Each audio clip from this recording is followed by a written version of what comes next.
Okay,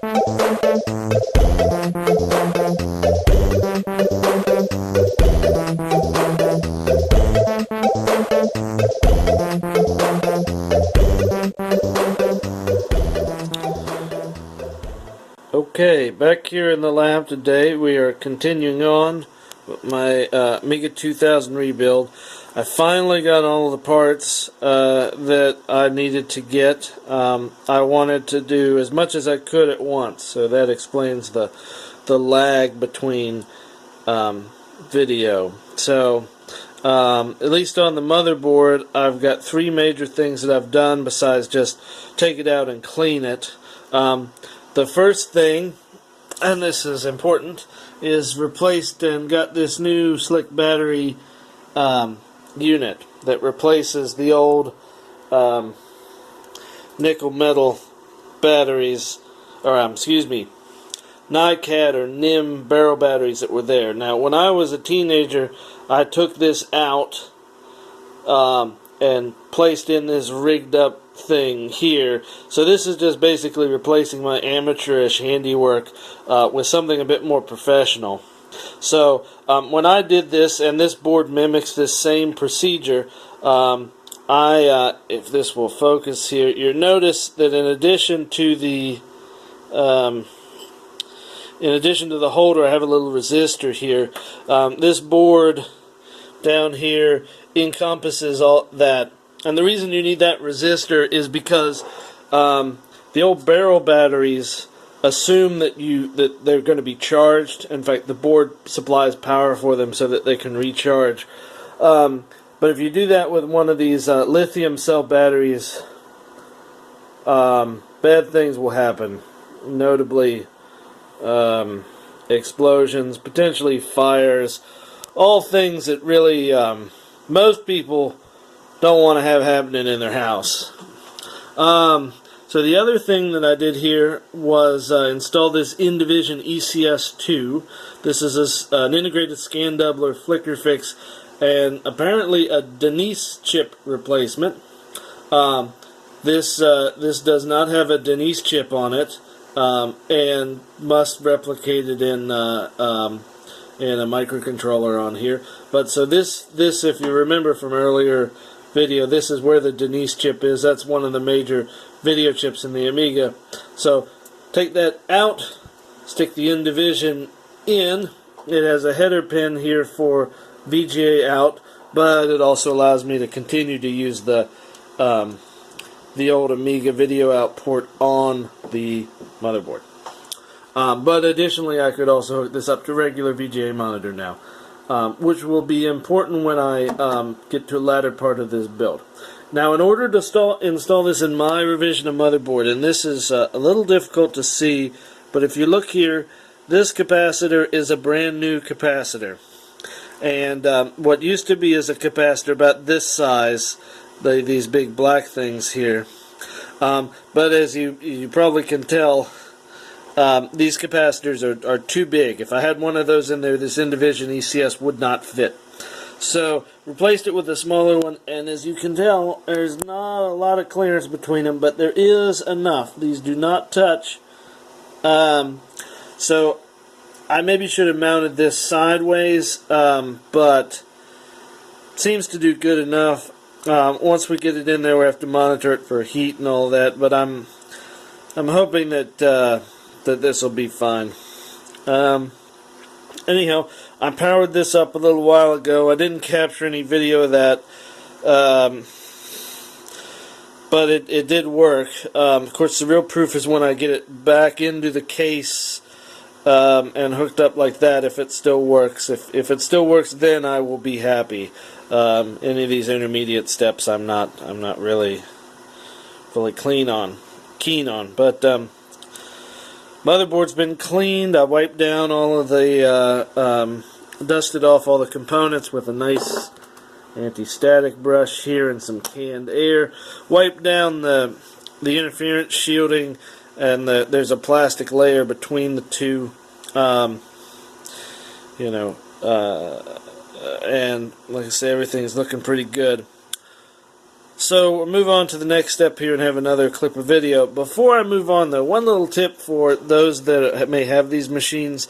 This screw here and then this screw here are not connected to anything. They have a little nut on the other side of it.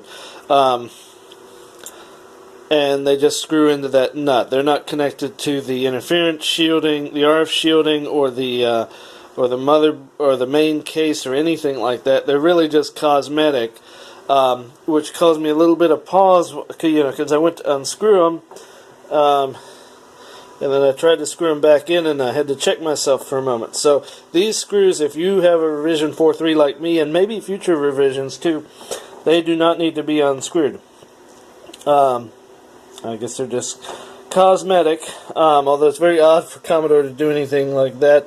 They were very cost conscious. But anyhow, we'll get this thing back in the case and we'll run a short test, and then we'll continue on for this rebuild. Alright, well, this is now all hooked up. I've got my in-division ECS, and I got the VGA cable run here to a faceplate. The other recommendation that they had was to attach this ground wire, which I did. In future, I may move it over to this motherboard post, but I'm probably not going to use this graphics slot here anytime soon. So anyhow, now I'm ready to start getting the other components in. I think first though, I'm going to put the motherboard's all tamped down. Probably need to go find a battery to put in here, and then I can put on the power supply chassis, which is over here with my lamp, and then we'll start to get going. Alright. Alright, so while I'm doing this, I'm trying to clean out everything I can. And one thing that I realized I missed earlier was the power supply. So this is what all that debris accumulated in there. That's from 1987 on. We're being run pretty often in a fairly clean environment. Actually, probably not as bad as some of these other ones, but still pretty grody. So I'm going to let this sit for a little while and then dust it out with canned air. But we're getting pretty close on this. Okay, so we're going to continue on with this rebuild. Now that the soldering and the kind of the low-level stuff is done, now we get to talk about some higher-level cards that I'm going to put in here. So the first and one that I think you already saw, if you saw the first part, is this Great Valley Products Tech Magic 68060. Focus, please. 68060 card. SCSI interface, 64 megabytes of RAM. Fits in the CPU slot. Should be a nice little unit. Now to complement that, I have, and this is something that I've had for years and used to have in my Amiga 4000. This is a Spectrum video clip from Great Valley Products. And this will allow me to both have some high resolution modes from this graphics card, as well as also pass through my Amiga video. That's why there's two connectors on here. And we'll see that when it gets set up. This is a retargetable graphics card too, so I can use it with CyberGrafx or Picasso 96. The last bit here is something from Villagetronic. This is the Ariadne 2 Ethernet adapter, so this will be my network adapter.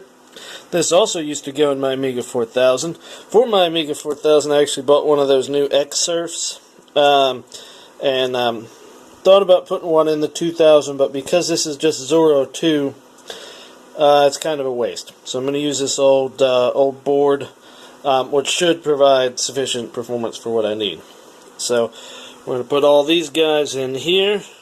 And then the last bit is, which I still have to figure out how to mount this exactly. This is a SCSI an SD to SCSI interface. So rather than having a real physical hard drive in here, this will take one of these SD cards and will convert it to SCSI for me, so that I can use it with this nice adapter here. Alright, so we're going to hook all of this up and see how it goes. Alright, so we got this mostly set up now. My 2 floppy drives here. I need to play with the jumpers a little bit, because when I have both of these connected, it doesn't boot. But I think I have both of these set as DF0, and I need to do some jumper manipulation. I've also got my graphics board here, and my network card, and my accelerator. It all fits in here. And then on top of this, I have a board here. This is that SD card to SCSI adapter, and a very short. I may have to rethink my cabling situation. But I found out a bit of a problem. This board right here is an older one that I purchased to go with some of the VAXs, and it has a bug in it that makes it not work very well with this. So if I have this plugged into the main power, this board does not start up and show up on the SCSI bus fast enough for this to boot successfully. But if I have it plugged in via USB, which means that this is technically already on, it's not even technically, it's already on, then this system will boot up.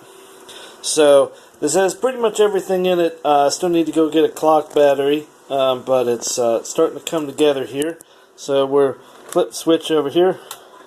See our power light come on, and it's going to start booting my disk. And then here in a second, if you excuse my bright light, we should start to see the workbench come up. There we go. So I consider this a success so far. Everything fits. Nothing's crashing. I can't figure out a way to fix this board, and by uploading new firmware or whatever. And honestly, I pulled this out of a VAX that I wanted to use it in, so it needs to go back in the VAX. So I'm going to purchase one of the new boards, and we're going to go from there and see how it goes. But anyhow, this is coming together quite nicely. A few loose ends, and then I'll have my system all set up.